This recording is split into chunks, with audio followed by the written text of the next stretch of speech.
Okay, yes, Chelsea has succeeded in blowing the title race open after that 1-0 draw against Arsenal right here in Stamford Bridge. And not forgetting Liverpool, I don't really back as analysts finally been able to solve the conundrum right there at Anfield. Plenty to talk about on today's episode of Football Uncut podcast with so many exciting matches going down just this past weekend. Also going to be touching down on the Spanish La Liga, where it's beginning to look like Real Madrid deliberately want to hand the title over to their arch rival, talking about Barcelona. And there will also be a little bit of a review of what happened in the Champions League during the last midweek. I know say them Chelsea they go still want make mouth. We go give them that chance. Now their time, make them use them. As I have the guys with alongside me today for this episode, you don't see their face already. Let me start quickly with Fred. Fred, what's up now? I know today. How was the weekend? My weekend over. Why? I didn't expect the performance we pull up against Chelsea, but then it's Chelsea, and I think for few matches they've played now, they've actually been in form. So having a draw for them is okay, for me it's not okay, considering the where we are at the title race. So I believe what we just say as it goes. A draw for you at Stamford Bridge is not okay. Yeah, because they are one man down. So and we still have, based on the qualities we have on the bench, Ateta could have brought in more players to produce something. At least you can't go there hoping to have a draw. Anyways, we are still coming into all of that properly. Let's quickly go straight to the most bragging team in the whole of Europe. Yeah, the most bragging team. Yes. How far your weekend? My weekend is good, and at the same time, I would say it's not good because a draw with Arsenal at Stamford is not what we are hoping for. Even with a red card and a man down, it's not what we are hoping for. To me, the draw is like a defeat to us, honestly. Wait. Because if I start now, Chelsea fans go talk say I don't start because I be Barcelona fan. Is this arrogancy or what? You played against the current league leaders, Arsenal, with a man down for over 45 minutes, and you are saying you are still making it look like the draw wasn't enough. No, looking at Chelsea, especially Chelsea fans, the mentality that we have is always like make we win. Other teams no get mentality. You don't concern me now. To most Arsenal fans, that draw is like a win to them. I'm sure that they are so happy with that draw. But to us, we are world champions now. Me na save. Okay, let's take us straight into the groove of the action now. Let's go straight into the discussion. And before we move into that title race, let's start from the man that has been given too much ultimatum. And a slot. Fred. Yeah. With that result, again for Liverpool against West Ham last weekend against West Ham, that 2-0 win, is it enough to raise Liverpool's confidence? I personally believe it's enough. A little bit, because it's been a while they've tasted what they call win. Especially 3 points. Yeah, the Liverpool. So it's actually something. There's Arsenal have been in that position before, and a lot of teams have been in that position where you're on a losing streak, and it seems like nothing is working. So he had to make some little changes. He actually benched Salah. It worked for him, because if it had not worked for him, Liverpool fans will come for him. Yeah, they'll criticize him. So fortunately for him, it actually worked, because West Ham were a bit sloppy in that match, considering the fact that they're even playing at home. So kudos to Arne Slot. He did what a manager should do. Have the courage to take a risk, and he took a risk, and it actually pays off. Thank God you made mention of Salah. DK.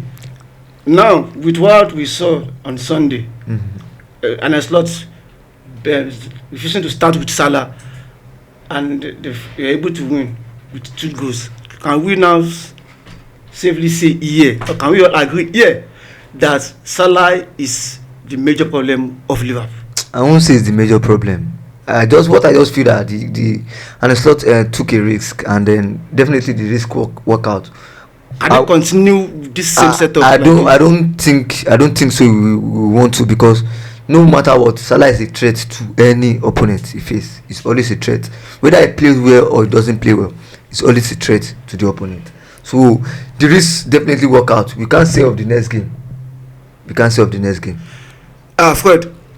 Yeah. Can Isaac take up from here? We all know Isaac that is actually one of the best strikers. Striker. Considering his form since he came to the Newcastle. So to me also, Ekitike does not look like a man that I want to stand down. So far so good. He has been their best attackers this season based on their form, and whenever he comes on, he tries to like make a difference. So it's going to be a battle for Isaac, because he's not going to want to be on the bench. So let's see how it's going to go. Before we leave Liverpool, it was given too much ultimatum. It's one this. If he should lose the next one, do you think Liverpool will be giving him the ask? To me, my advice to the board is they should just give him a sack. There's no time for experiment at all. Liverpool is a very big team. It's a very, very big team. And what if he wins? They should go ahead. They should not sack and see how it goes. I feel that a 2-win in the Premier League will give them a confidence boost. Fred, I don't think they will actually sack him. In my opinion, they will likely want to give him they would like to give him some more chances, because this man won the league for them without even, let's take for instance, let's just put this aside that he did it with club team or whatever. He won the league on his first this thing for Liverpool. For Liverpool. So that alone will give them a little bit of, I think that was what Arsenal did with Arteta too, and Chelsea are doing with Maresca. Coming in your first season and winning something, even if it's small or tangible, or so far you won something, it gives the board so much courage. So I feel like they will actually give him more chance, even though he draw or loses next match. Manchester City has not been completely convincing. If you want to look at the way they've been turning out results, when they get to lose, in fact they've lost 1 or 2 matches already this season, and somehow they found themselves in the second position. Should we start taking them seriously from here, DK? I don't really think so. I don't really think so. I don't think that team has what it takes, to pull up more fight. But it's Pep. He knows how to instigate his tactics, his mentality into those players. But I don't think those players are really enough, because if you look at the past years, the set of players he has, those that are playing, those that are on the bench, are so fantastic player, very, very good player. And now I think what they are lacking now is a little bit of the kind of mentality they had then. Because if you look at the Man City then of them, the Mahrez, then De Bruyne, the young side of those time, the mentality is always crazy that even though when they lose, the next match they are going to punish you. But I don't see this Man City team. A lot of things is missing, a lot, and I don't think they can compete in the Premier League with Arsenal. I don't think so. Fred, for the Upton's time, I think 3 matches in a row now, Haaland has not been able to find the back of the player that we know averages almost a goal per match. Is this beginning to look like a time of good God for him? As much as I like to say this, I'm not really a fan of Haaland with the kind of play he is, or the kind of player he is on the pitch, but we have to give him the accolade. That guy is a beast. That guy is a beast of goals. So I don't think there's any drought for that guy. He will definitely bang goals sooner or later. And when he bangs, it might be 1 or 2. Is there any player, is there any striker that you guys think can give him a serious fight, challenge him to the golden shoe? So far so good. In the Premier League. Yeah. In the Premier League. So far so good. Salah that we are hoping for is out of form. It's really out of form. And now I'm not seeing any striker that is competitive enough this not season. Not even Ekitike, not Leaguea. No, I don't, because if you look at Liverpool self in the attack, they're not really gelling, they're not really clicking that to say that somebody is actually there.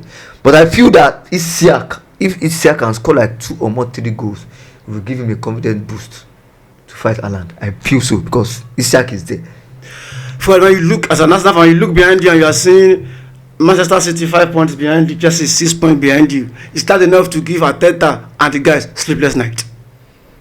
Yes, I believe so, because he was trying to make an excuse after the post match, interview. So he said they only have 1 day for training to prepare for this, to prepare for that. Nobody cares about your excuses. It's about the result that you get. So I understand that he was really pained. He was hoping for you win, even when Chelsea were 1 down. So when man down. So I believe, to me too, I would say Man City have always been a threat as long as they are locking behind you by a very small margin. As for Chelsea, no. I don't see them as a threat.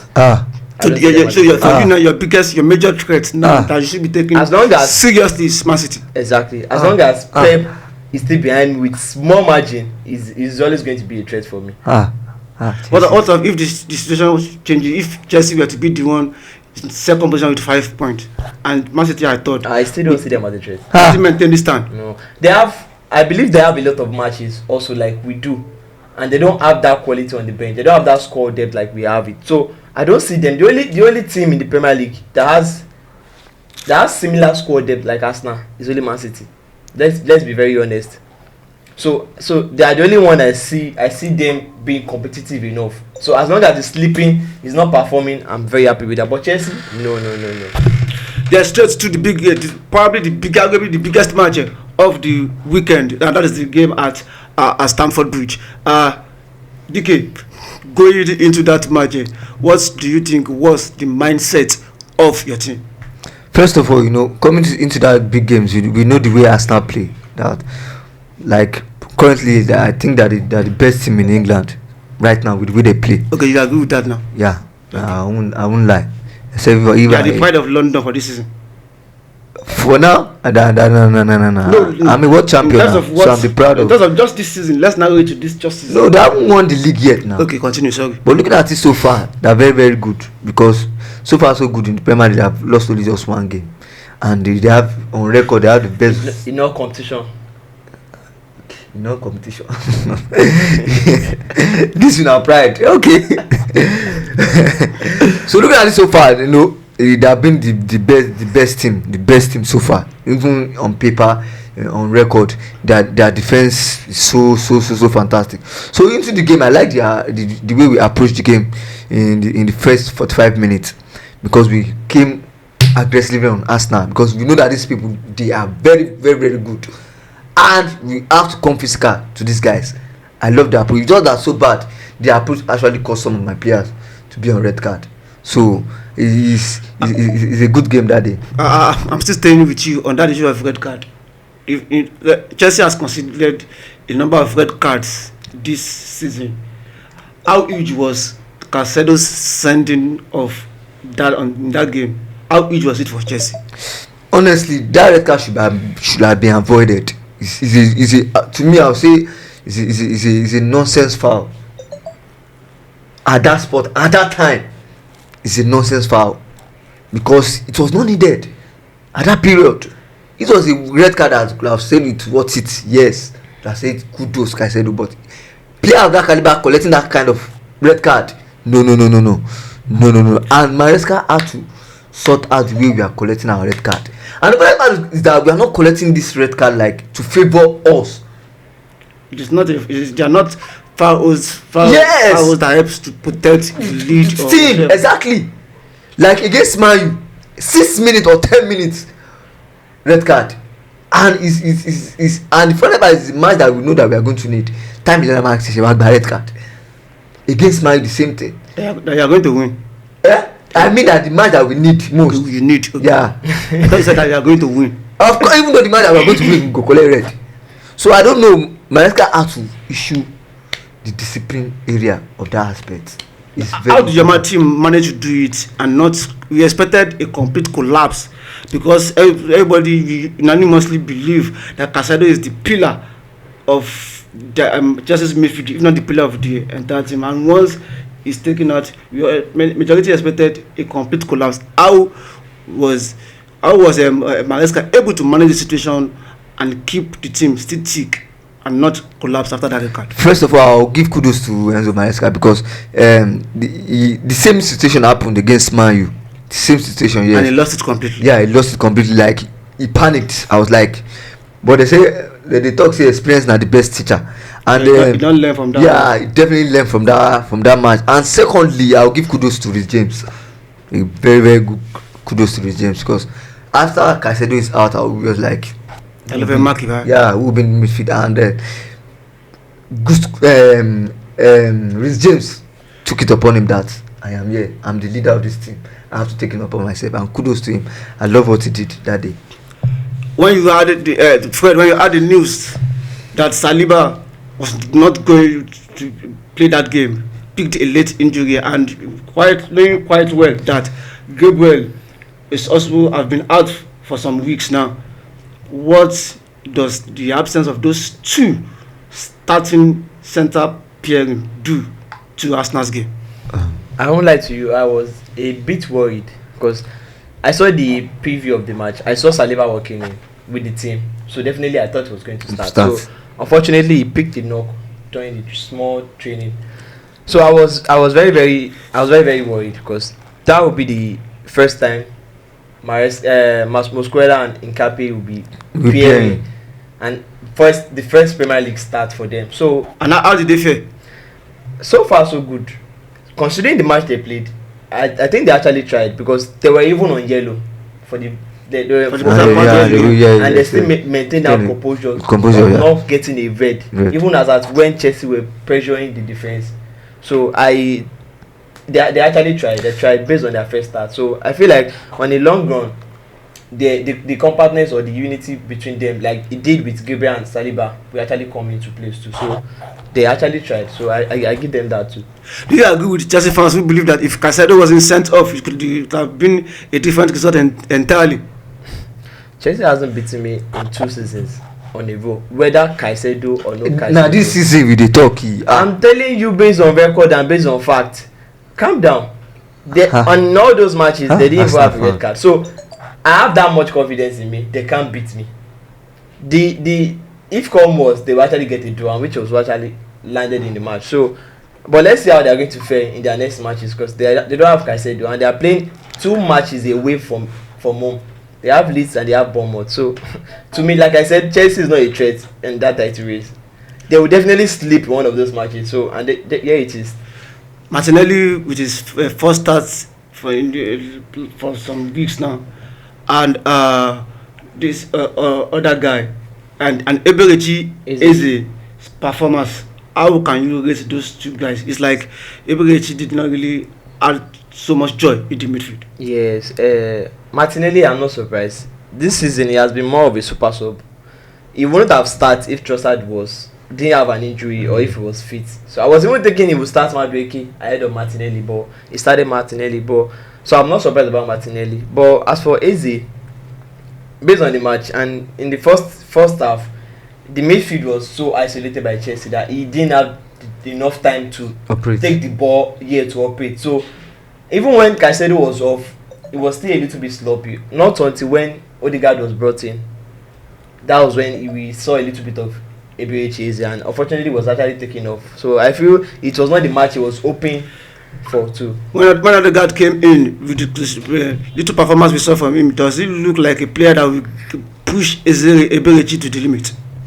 Yeah, he will definitely push him to the limit because there's this thing where there's this competitive stuff that will be going on between them. He knows this guy is not here to play. This guy scored hat-trick. Odegaard has never scored an hat-trick for Arsenal.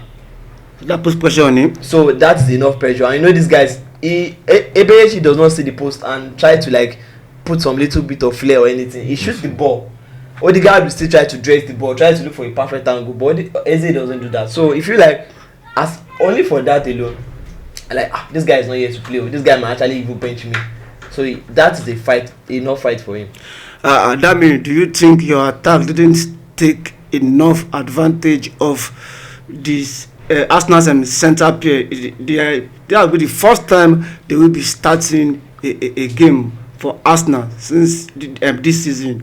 They are inexperienced. The fact that they are players who does not really have that cohesion and understanding between themselves compared to Gabriel Saliba. Do you think your attackers didn't take enough advantage of them, or those guys will just stood their ground?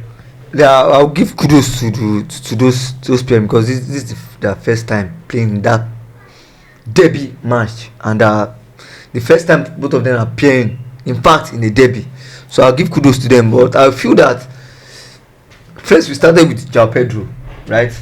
João Pedro is not the kind of player that really put pressure on, because he still come deep. It's not a point nine. Yeah, it's not really a point nine. He still come deep. Assuming we started with Delap. Delap is a stubborn striker. He's a fighter. So he would have worked them more. Yeah, it would have worked them more up front than João Pedro. I think that's what I felt. Fred, are you in any way scared now? This title is now completely blown open. To be honest, I'm not scared. You are worried. Yeah, I'm a little bit worried, but still I'm not scared. We played 3 matches in a week, and those 3 matches are not just small matches. We played Tottenham, we played Bayern, and we played Chelsea. We only had 1 draw and won the 2 matches. So to me, I feel like this team are actually getting there. Like in the last episode that we had, I said something. I said a win over Bayern will give these players much more courage, and of which they did. So far so good. We have some players coming back from injury. Gyökeres is back, Jesus is back, and I'm very sure Gabriel will be back soon once the other scan and the medical staff are on it. So most of the players are coming back from injury. So I'm a little bit worried, like you said, but I am not really scared. I'm not scared. DK, with situation with the standings now on the league table, do you think this Arsenal can still do the Arsenal that we are known to since the last 3 seasons? Like I said, the only thing that can stop Arsenal from winning the league is Arsenal. But you people are coming close, and you're saying it's Arsenal. You people are coming close, and Leaguea, and you're saying it's Arsenal. They don't want the league. Don't want league. They don't want league. I'll be objective. You understand? I don't really see us, because look like yesterday man that we needed to be ready. Team that want to win league, we need to do that rubbish now. Big matches that we need, I'm to be ready. So looking at that, I don't really think we are up for it. But if we see how the match goes, we can see Chelsea can. But right now, I don't see us, to be honest.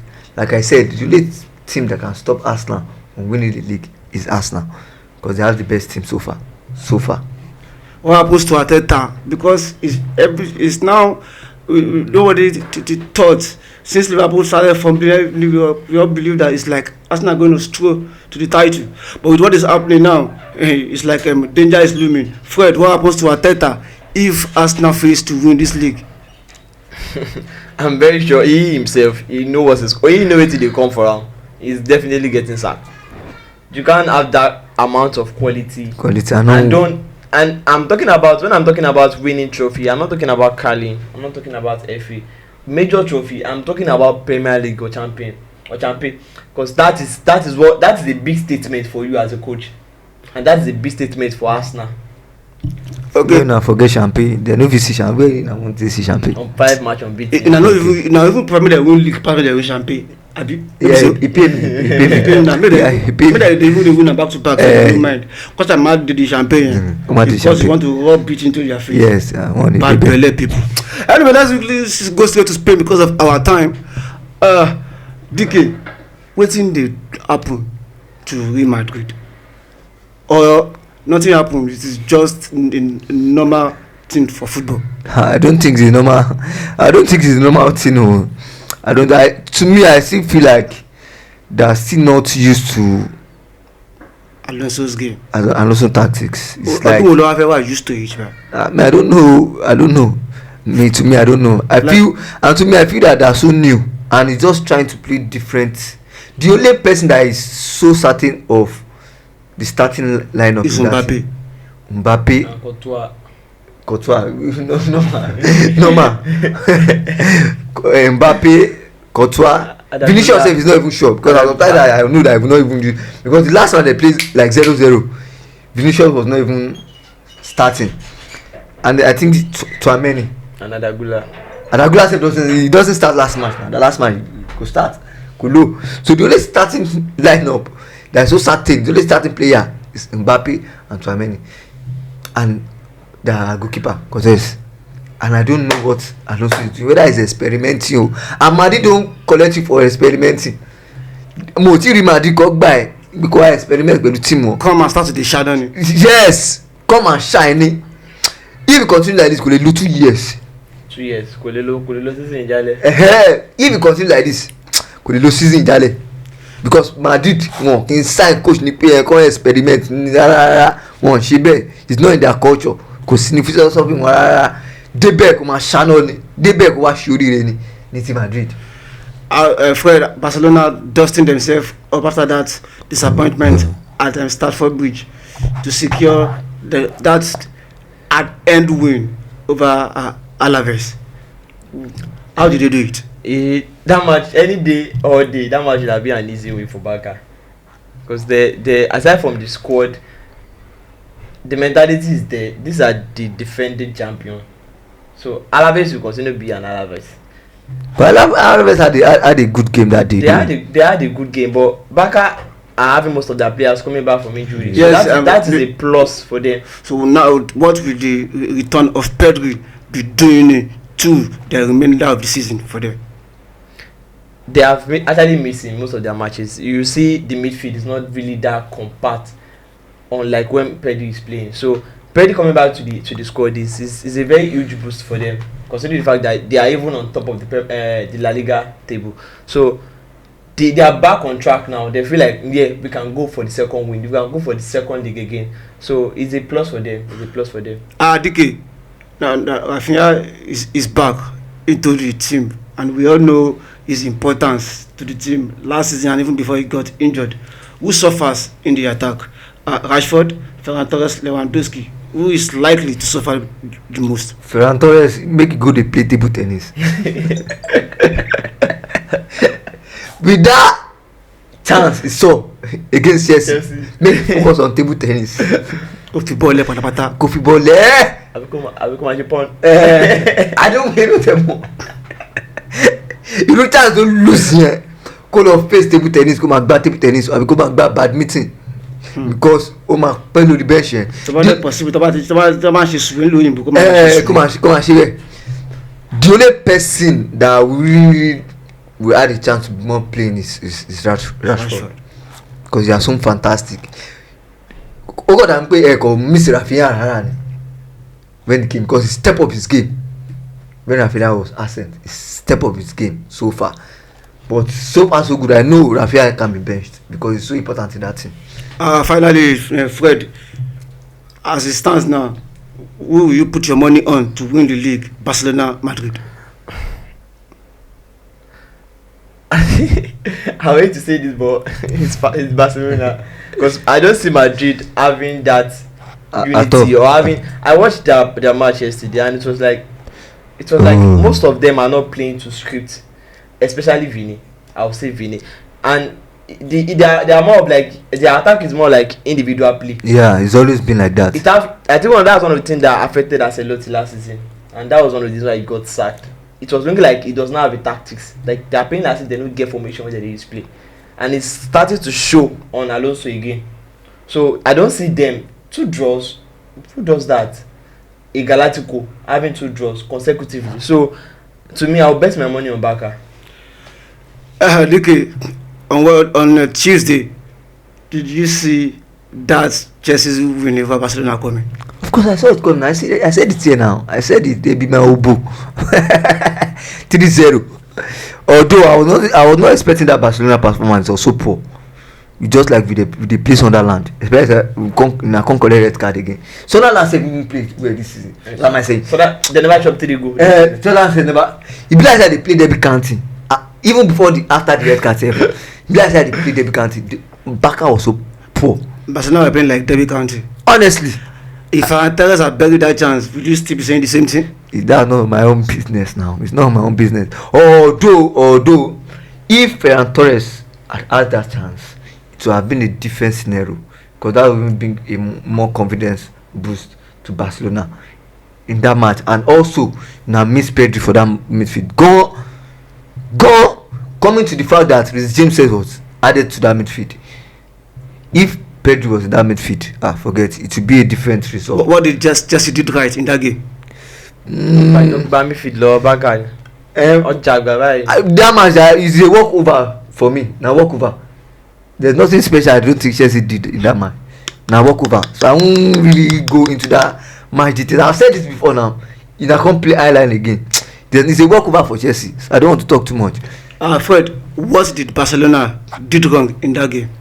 I said it in the last episode. I said Flick would do what Flick knows to do best, and he did it, which was a very terrible mistake. You don't have to play an eye line against Chelsea.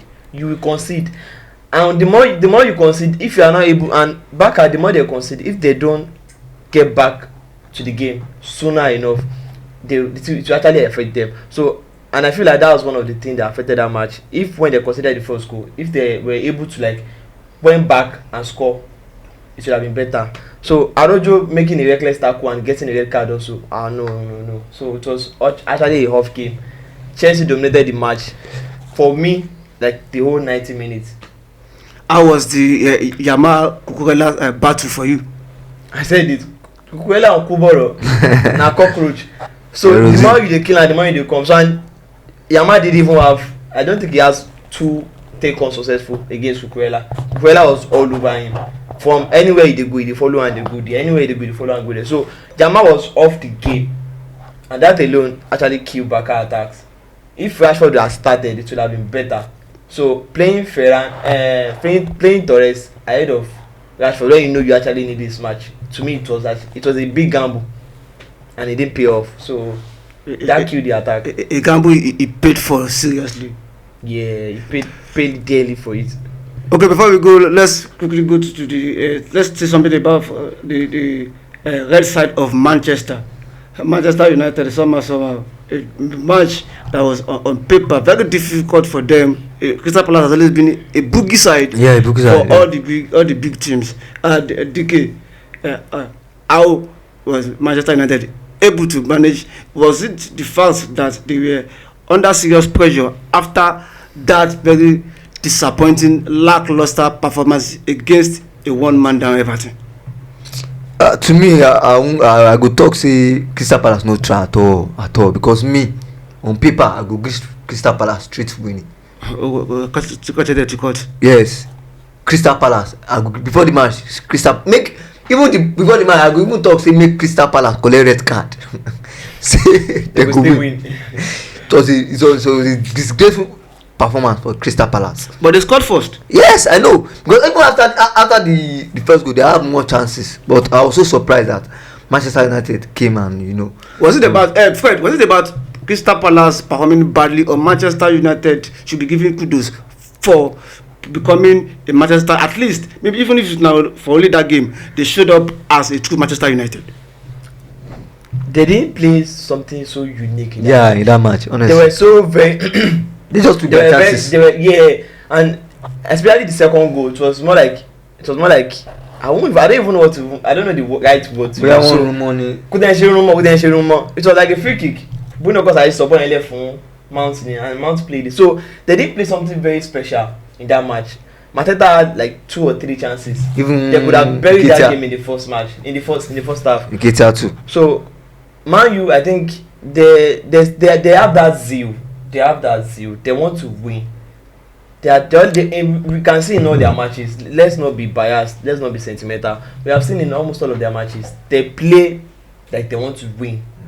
But sometimes they might just be unlucky, or maybe something will just happen. So I think yes, that match against Crystal Palace is just one of those matches where they just have to do anything to win, to get 3 points. Will Manchester United still enjoy missing months more than this? To me, I think Mr. Mount had more intensity to the game. Yeah, he had more intensity because looking at the match, anytime it comes in, the intensity increase for Manchester United, and they play differently when it comes in. And I'm happy for him that he's getting more time, and injury is not having more injury unlike last season. With time, he will definitely improve. And also he wants to go to the World Cup, so definitely he has something to prove. If you call the shot in Manchester, Fred, will you be giving Amorim benefit of doubt, the chance to at least get something better out of this team? Do you think he can still get there if given time? If I'm given the power, I go shala straight in it.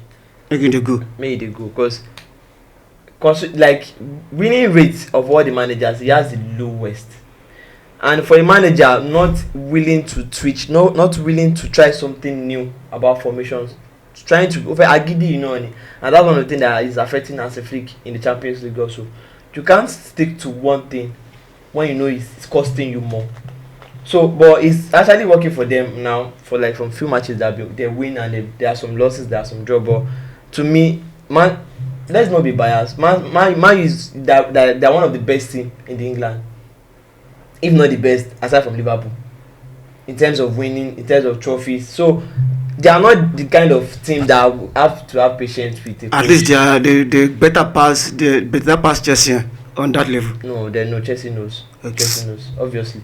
So they are not the type that actually have to wait for a coach to experiment, to give you process. No, who does that? So if I was given the power, I would actually ask Amir to go. Making the go. Get sacked. I'm on it. I'm on it. Forget the 2 consecutive win, and the 3 win that he has. Okay. London will only consecutive win. When last? And now He just lost against Everton before this win. exactly. It's like they don't know how to even master 4 back-to-back wins. Yeah, that momentum anymore. is not there. Okay, guys. Yeah, play one, bench one, and sell the other. Courtois, Donnarumma, and Emiliano Martinez. Courtois, Donnarumma and Emiliano Martinez. That's easy. That's an easy pick. This one is easy now. Okay. This one is easy. Why is that? Donnarumma, Courtois, and who again? Martinez. Emiliano Martinez. I'll start Courtois, then I will bench Martinez, and I'll say Donnarumma. Fred, do you agree with him? I don't agree with him. Okay. I will go with your the way you've listed it. I'll just go with that. I will definitely start Courtois. I will bench Donnarumma and I will say Martinez. Why are you selling Martinez? Why are you benching Donnarumma? A Champions League, he just won Champions League last. In fact, he's still the goalkeeper with the Champions League for now. Yes. So that alone, his performance in that Champions League alone is a lot, and helping PSG with he's one of the people don't actually mention goalkeepers when it comes to winning trophies because of they feel like he's the keeper now.